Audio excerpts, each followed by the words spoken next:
bonsoir les braves gens, bonnes gens. Nous sommes le 8 août 2022. Alors je sais pas quand je vais pouvoir publier cette vidéo parce que j'ai toujours pas trouvé le moyen de télécharger sur mon laptop le contenu de la vidéo précédente. Je voulais vous montrer quelque chose. Regardez le chemin qui est derrière moi. Et vous voyez les falaises derrière où j'étais tout l'autre jour. Et puis le chemin qui est derrière, enfin les herbes brûlées en fait. Alors il faut, je ne sais pas si vous le voyez bien. Là c'est un jardin. Il y a le chemin là, particulièrement touché par la sécheresse. Donc il faut savoir qu'ici nous sommes dans la vallée du Rhin et ce genre de paysage c'est complètement insolite pour la région. C'est-à-dire que vraiment nous sommes dans une situation extraordinaire. L'herbe est complètement sèche, là je la foule, elle est complètement séchée. Là, le chemin est séché, les champs ont un peu moins souffert, mais c'est quand même sec. Alors bon, évidemment, première réaction, c'est de penser que bon bah oui, évidemment, le changement climatique est passé par là. Donc bon, j'ai déjà fait une vidéo sur le sujet, donc je ne vais pas me replonger sur le sujet. Sachant que en fait la notion de changement climatique, enfin, c'est-à-dire que bon, on ne peut que constater qu'il fait chaud depuis des semaines, des mois, qu'il a très peu plu, que les champs quand ils chauffent, la surface des champs en fait fait monter l'air chaud. L'air chaud par la thermodynamique se gonfle d'eau. Et qu'il ne pleut pas, c'est-à-dire que le ciel reste bleu, vous le voyez très bien, c'est un bleu d'azur. Alors c'est un temps où c'est un climat qui est plutôt typique de ce que j'ai connu il y a une vingtaine d'années en Grèce, mais c'est pas vraiment un climat qui est caractéristique de ce qu'on connaît ici dans, j'allais dire Germanie supérieure, en disant dans la vallée du Rhin. Alors, on voit mon doigt, je vais essayer un peu de faire. Donc voilà, donc ça c'est la question, c'est qu'est-ce qui se passe. Et moi je ne vais pas aujourd'hui me préoccuper du changement climatique. Donc je ne vais pas avoir une explication rationnelle à tout ça. Je vous avertis, je n'ai pas d'explication rationnelle. Non, j'ai une explication symbolique.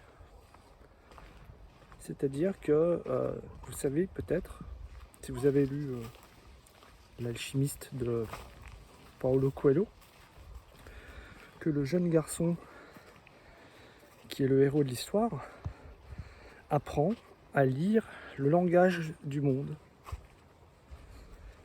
Et moi quand je vois ça, je vois le langage du monde. Alors c'est mon interprétation, c'est complètement subjectif, ça n'a rien, c'est un délire personnel que je vais partager avec vous si vous voulez. En fait le délire que j'ai, c'est que de montrer que la Terre est en train de se dessécher ici. Et ça c'est assez inhabituel. Et pourquoi elle se dessèche? Eh bien pour moi, le symbole c'est que, en fait si la Terre se dessèche, c'est que c'est nos cœurs qui se sont desséchés. Et que nous avons ici le résultat, nous pâtissons des conséquences de ce dessèchement des cœurs. Si je fais référence à ça, je fais référence aux 2 dernières années qui se sont passées derrière nous. Des gens qui se sont fermés, qui ont fermé leur cœur, et on rappelle à ce moment-là l'histoire de l'Exode avec Moïse qui au départ avertit Pharaon: attention, je viens pour libérer mon peuple que tu as mis en servitude, et si tu n'obéis pas à mes injonctions, le pire va s'abattre sur toi. Et justement, la sécheresse, entre autres, ça fait partie des plaies d'Égypte. Avant que, évidemment, au bout des 10 plaies d'Égypte, Pharaon ne perde son propre fils, condamné par la malédiction divine, son cœur se fermant encore par orgueil. Ce qui lui arrivera, c'est que Pharaon va lui-même se perdre. C'est la perdition totale. Eh bien, je pense, opinion personnelle, et c'est subjectif, et c'est une interprétation personnelle de ce que je lis du monde ici qui m'entoure, que le cœur de ceux qui se sont fermés est en train de se dessécher. Ceux qui n'ont pas eu la compassion de leurs prochains, ceux qui n'ont pas pensé aux autres qui ont souffert, qui ont dit après moi, de toute façon, pas le déluge, mais disons, je m'en fous. C'est pas mon sort. T'avais qu'à te faire à subir les injonctions des autres, d'un pouvoir tyrannique. T'avais qu'à obéir à Pharaon. Tu n'avais qu'à courber la tête comme les autres, courber les chines. Je pense à tous ceux qui n'ont pas de compassion pour ceux qui ont souffert, ceux qui sont dans la servitude. Parce que finalement, le peuple élu, c'est simplement le peuple qui est tombé dans la servitude. C'est celui qui a souffert. Et c'est celui qui mérite la compassion divine. Sommes-nous dans une phase similaire? Sommes-nous en train de subir la foudre des dieux, de Dieu si vous voulez, comme vous voulez? Vous pouvez l'appeler comme vous voulez d'ailleurs.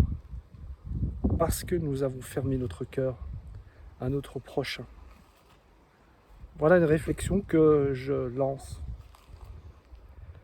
suite à cette petite balade et le constat que je fais de la sécheresse qui nous entoure, qui reflète, le langage du monde reflète notre état propre.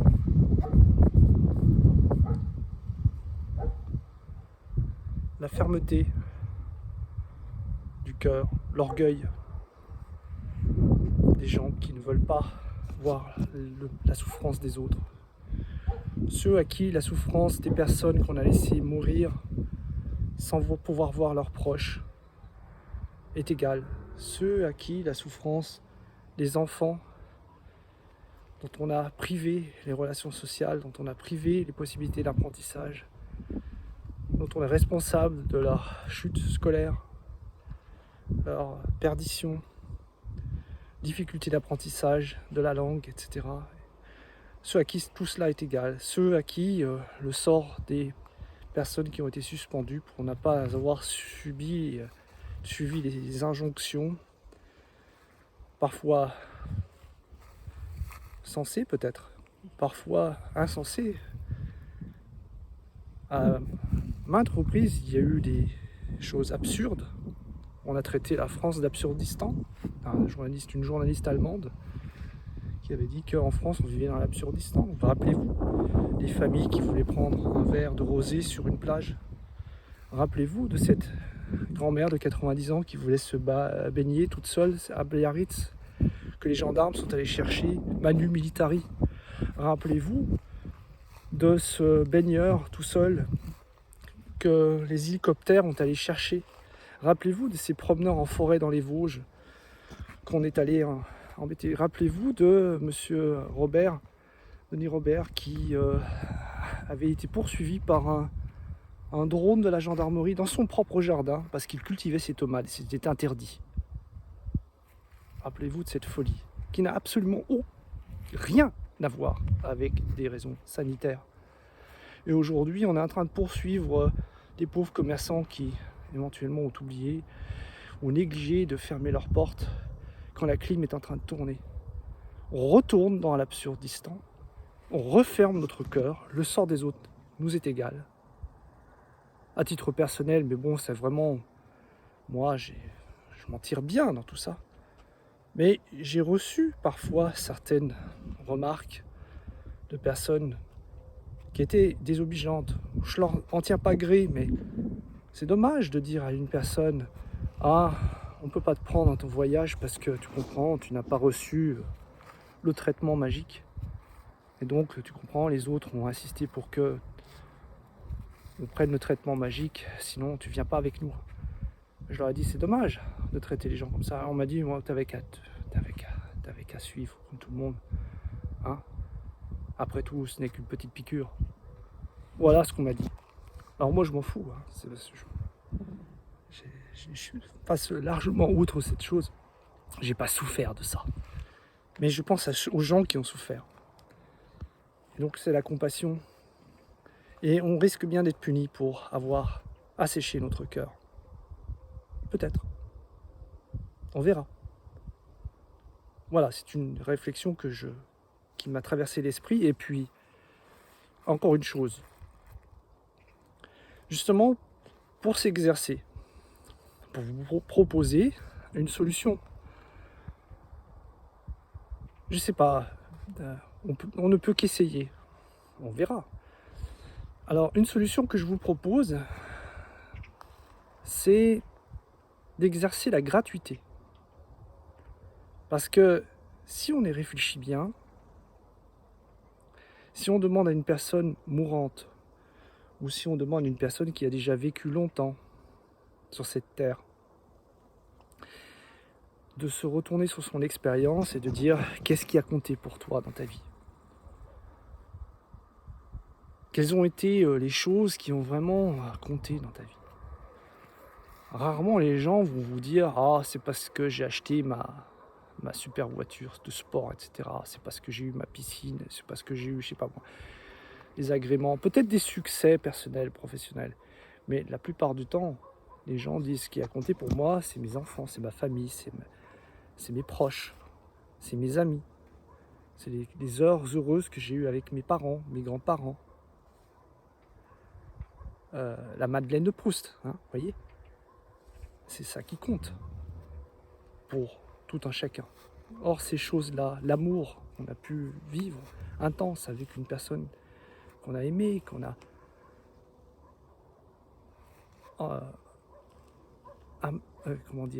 embrassé dans ses bras, on a pris dans ses bras, on a enlacé les personnes qui ont